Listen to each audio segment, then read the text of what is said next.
अन्य नदियों की तरह शंख, कोयल और कारो नदी का भी अपना एक अलग इतिहास और कहानी है। आइए जानें इन तीनों नदियों की अनोखी कहानी और इनका इतिहास, जो आपको कई रोचक तथ्यों से अवगत कराएगा। गुमला झारखंड के रैडीह में राजडेरा नामक जगह है, जहां राजा और रानी रहते थे। रानी ने 3 बच्चियों को जन्म दिया। कुछ महीने बाद रानी की मृत्यु हो गई। तीनों बच्चियों का पालन पोषण दूसरी रानी ने किया, लेकिन वह उनसे नफरत करती थी। राजा की अनुपस्थिति में रानी बच्चों से सारा काम करवाती और उन्हें दिन भर भूखा रखती। रानी चाहती थी कि तीनों बच्चे किसी तरह कहीं गिर कर मर जाएं। वह हर दिन ध्यान से सोचती थी कि कैसे उनको मारें। एक बार बरसात के दिनों में वह बच्चियों को धान के खेतों का घास उखाड़ने के लिए भेज दी। खेतों में पानी भर गया। तीनों फूट फूट कर रोने लगे। तब महादेव ने मानव रूप में बच्चों को दर्शन दिए और बच्चों से कहा कि तुम तीनों घर जाओ और मैं खेत के घास उखाड़ दूंगा। महादेव ने तुरंत पानी खाली करके खेतों का घास उखाड़ दी। भूख से बेचैन बच्चे भोजन की तलाश में घर का रास्ता भूल गए। वे पहाड़ पठार में खाने के लिए कुछ खोजने लगे। खोजते भटकते छोटा नागपुर पठार क्षेत्र में पहुंच गए। तभी उन्हें सांप के अंडे मिले। भूख से बेहाल बच्चों ने सांप के अंडे को खा लिया। तभी अचानक वे एक विशाल सर्प के रूप में सामने आए। उनके पिता पास के जंगल से शिकार करके लौट रहे थे। उनको देखकर डर गया। बच्चों ने सारी घटना राजा को बताई। राजा ने कहा कि तुम इस शरीर के साथ घर पर कैसे रहोगे। तभी वे महादेव से प्रार्थना करते हैं। महादेव ने साक्षात प्रकट होकर कहा कि कन्याओं, तुम युगों युगों तक जीवित रहोगी और प्राणियों का कल्याण करोगी। इस पठारी क्षेत्र से हमेशा एक नदी के रूप में बहती रहोगी। तीनों पठार के अलग अलग जगह से अलग अलग दिशाओं की ओर बढ़ो और सीधे आगे बढ़ते जाना और बिना किसी ठोस कारण से मुड़कर एक दूसरे को या इधर उधर कहीं मत देखना, नहीं तो काले या टेढ़े मेढ़े हो जाओगे। इस तरह तीनों बहन, जिनमें छोटी बहन कारो छोटा नागपुर पठार के गुमला के एक जगह से निकलकर दक्षिण दिशा की ओर बहती है। कारो नदी की सुंदरता उसके चारों ओर बसे प्राकृतिक मंदिरों, हरे भरे पहाड़ों और घने जंगलों से बढ़ जाती है।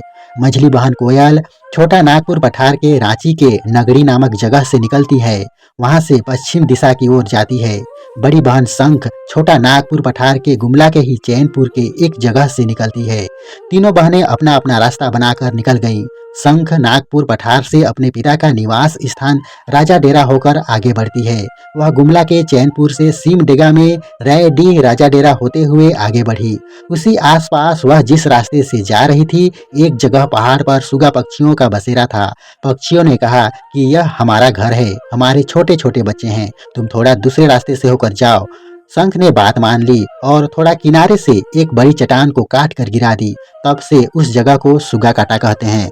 जब चट्टान पानी में गिरी तो पानी उछला और चट्टान के टूटकर पानी में गिरने से तेज आवाज सुनाई दी।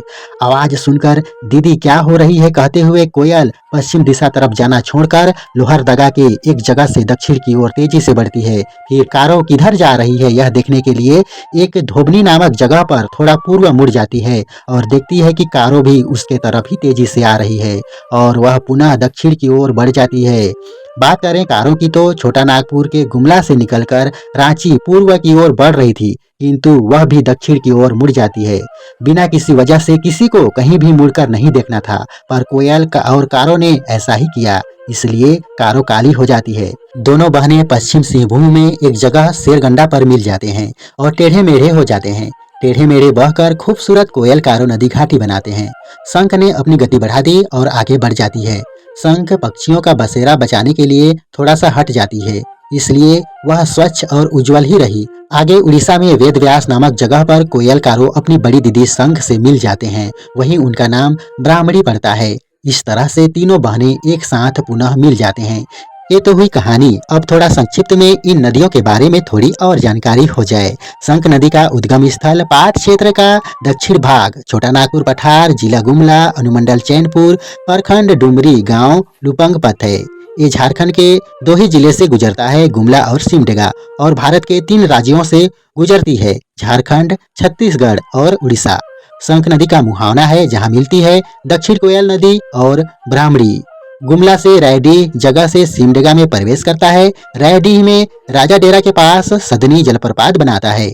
इस नदी का जल स्वच्छ रहता है।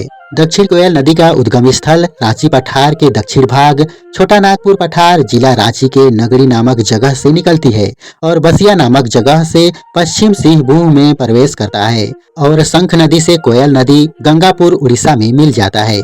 उत्तरी कारो नदी का उद्गम स्थल रांची के छोटा नागपुर पठार गुमला जिला है। गुमला से रांची खूंटी होते हुए पश्चिम सिंहभूम में जाके सिरगंडा नामक जगह पर दक्षिण कोयल नदी से मिल जाता है और यहीं पर कोयल रिवर वैली बनाता है। आज का वीडियो बस यहीं तक था। जल्द ही लेकर आता हूँ इसी तरह के वीडियो एक नए एपिसोड में। तब तक के लिए जय हिंद।